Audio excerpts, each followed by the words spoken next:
নমস্কার বন্ধুরা, আজ আমি আপনাদের সাথে শেয়ার করব বাঁধাকপির সন্দেশ। বাঁধাকপির সন্দেশ বানানো খুব সহজ আর খেতেও খুব সুস্বাদু।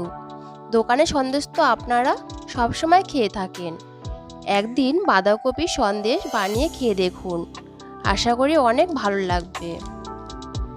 তাহলে আসুন দেখে নিই আমি এই সন্দেশ কিভাবে তৈরি করি। প্রথমে একটা বাঁধাকপি নিয়ে বাঁধাকপির পাতাগুলো এইভাবে একটা একটা করে ছাড়িয়ে নেব। আমি এখানে অর্ধেক বাঁধাকপি দিয়ে সন্দেশ তৈরি করব। এবার বাঁধাকপির পাতাগুলির মাঝখানে ডাঁটটা কেটে ফেলে দেব। এইভাবে আমি সবগুলো পাতা থেকে ডাঁটগুলো কেটে নেব।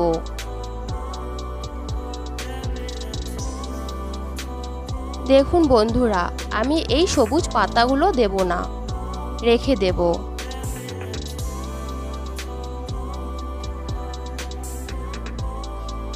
এবার সবগুলি পাতা আমি এইভাবে ছোট ছোট করে কেটে নেব। একটা বাটিতে কিছুটা জল দিয়ে কেটে রাখা বাঁধাকপি সিদ্ধ হতে দেব। একটু ঢাকা দিয়ে দেব। ঢাকনা তুলে একটু নেড়ে আরও 2 মিনিটের জন্য ঢাকা দিয়ে সিদ্ধ হতে দেব।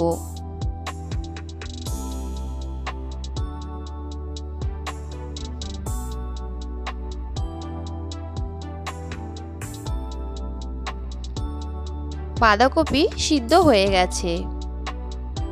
এবার একটু ঠান্ডা করে পেস্ট করে নেব।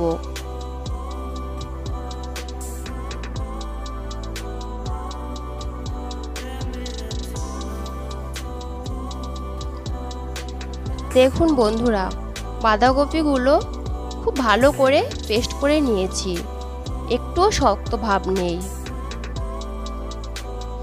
এবার 4টে এলাচ থেকে বীজগুলো ছাড়িয়ে গুঁড়ো করে নেব। একটা কড়াইতে দিয়ে দেব 2 বাটি চিনি,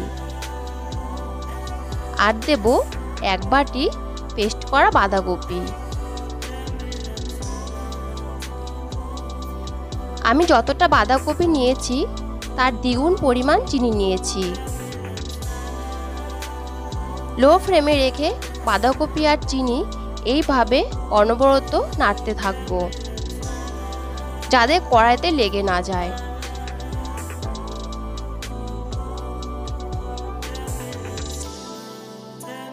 এবার দিয়ে দেব 1/2 কাপ গুঁড়ো দুধ আর এলাচ গুঁড়ো। এবার দুধটা ভালো করে এইভাবে মিশিয়ে নেব।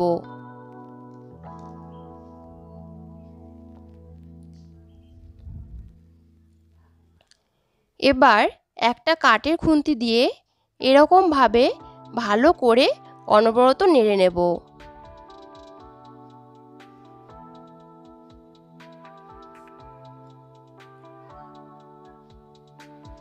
গ্যাস অফ হালকা ঠান্ডা করে নেব।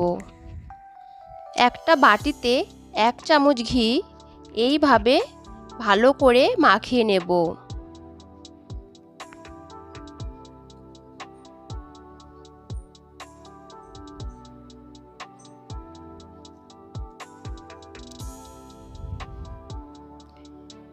হালকা ঠান্ডা হয়ে গেলে এবার হাত দিয়ে চাকাগুলো ছাড়িয়ে নেব।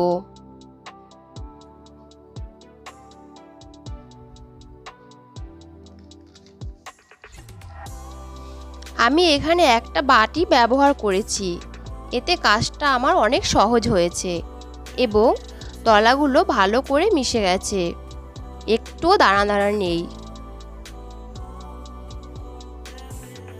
এবার মিশ্রণটা আমি ঘি মাখানো বাটিতে দিয়ে দেব। এভাবে হাত দিয়ে ভালো করে চেপে চেপে দেব।